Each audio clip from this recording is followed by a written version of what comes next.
Story सुरू करण्यापूर्वी जर तुम्हाला विचित्र, भयानक, रहस्यमय गोष्टी कथा स्वरूपात ऐकायला आवडतात तर तुम्ही अगदी बरोबर चॅनलवरती आलाय। आम्ही तेच सांगतो आणि आठवड्यातून 1 ते 2 स्टोरी अपलोड करत असतो। जर तुम्ही इंटरेस्टेड असताल तर लाईक, सबस्क्राईब आणि बेल आयकॉनवरती क्लिक करायला विसरू नका, जेणेकरून तुम्हाला आमचे वीकली अपलोड्स भेटत राहतील। चला तर मग सुरू करू आजची स्टोरी।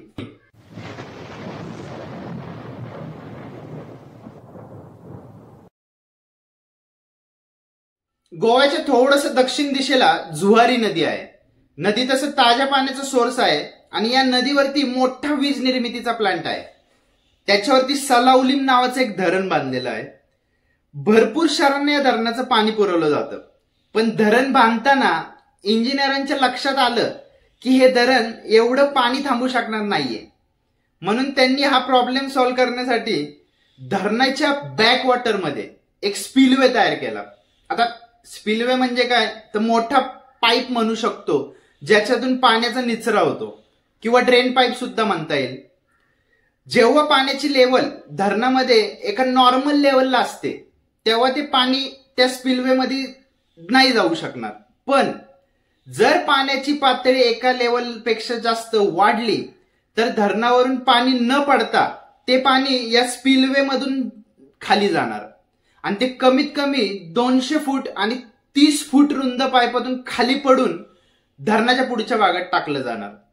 आणि जेव्हा पाणी स्पिलवे मध्ये खाली पडणार ते पाणी जोरात खाली आपटून धरणाच्या खालच्या साईडला बाहेर निघणार। म्हणजे असं त्या स्पिलवेची रचना होती। तर 2012 साली उन्हाळ्याच्या वेळी 42 वर्षाची लिंडा रशियामधून फिरायला गोव्याला आली आणि ती याच धरणाच्या बॅकवॉटर मध्ये स्विमिंग करत होती। संध्याकाळ झाली होती। तिने ठरवलं पाण्यातून बाहेर जायच्या आधी स्पिलवेच्या जवळ जाऊन बघू।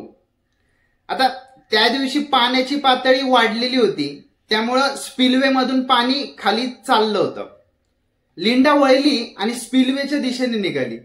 तिला सगळीकडे वॉर्निंग लाईन दिसत होत्या, पण ती दुर्लक्ष करत करत ती सगळ्यात शेवटची जी वॉर्निंग लाईन होती त्यापाशी येऊन पोहोचली।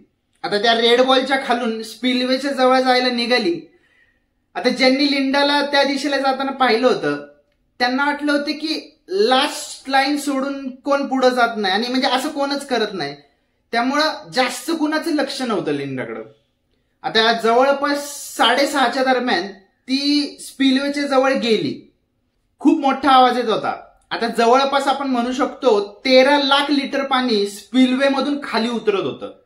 आता लिंडा विचारत होती की ती जवळ जाऊन स्पिलवेच्या बाजूच्या कडेला धरून आतमध्ये झाकून बघू, पण घडलं असं की ती जशी ती जवळ गेली तसा पाण्याचा फोर्स एवढा होता की पाणी तिला स्पिलवेकडे वाढायला लागलं आणि लक्षात आलं की तिने खूप मोठी चुकी केली आहे। तशी ती बॉडी जोरात मागे घेऊन स्पिलवेच्या विरुद्ध दिशेला पोहायला लागली, पण पाण्याच्या फोर्सनी तिचे पाय जोरात स्पिलवेकडे ओढून घेतले।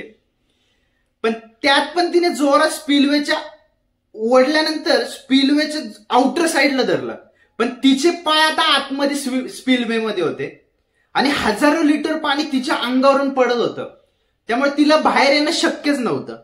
ती त्याच पोझिशन मध्ये अडकली होती आणि लोकांच्या लक्षात आलं की स्पिलवे मध्ये कोणतरी अडकलंय, पण ते काहीच करू शकत नव्हते। त्यांना माहिती होतं त्यांनी काही प्रयत्न केला तर ते पण त्याच्यात ओढून जायचे चान्सेस खूप होते। आता त्यांनी तिथल्या ऑथॉरिटीला सांगितलं, पण त्यांना यायला थोडासा उशीर झाला। लिंडा जवळपास 15 ते 20 मिनिटं त्याला धरून बसली होती, पण पाण्याच्या फोर्स पुढं कोणच काही करू शकत नाही आणि शेवटी तिची ग्रीप सुटली आणि ती जवळपास 200 फूट उलटी खाली पडून त्या स्पिलवे मधनं बाहेर निघून डेड झाली होती। आणि हे झाल्यानंतर गव्हर्नमेंटने तिथे स्विमिंग करायला बंदी घातली, पण उशीर झाला होता। पाणी आणि आगीची मस्ती नाही करायची हे ह्याच्यासाठीच म्हणलं जात असेल। आणि आजच्या पुरतं एवढंच होतं। तुम्हाला स्टोरी आवडली असेल तर लाईक, कमेंट आणि सबस्क्राईब करायला विसरू नका। आणि जर माझ्यापर्यंत पोहोचायचं असेल तर डिस्क्रिप्शन मध्ये पूर्ण सोशल मीडिया हँडल्स मेन्शन केलेले आहेत। तुम्ही तुमच्यासोबत घडलेली एखादी घटना सुद्धा शेअर करू शकता। तुम्हाला पुन्हा बघण्याची इच्छा व्यक्त करतो आणि नक्कीच पुन्हा भेटू। धन्यवाद।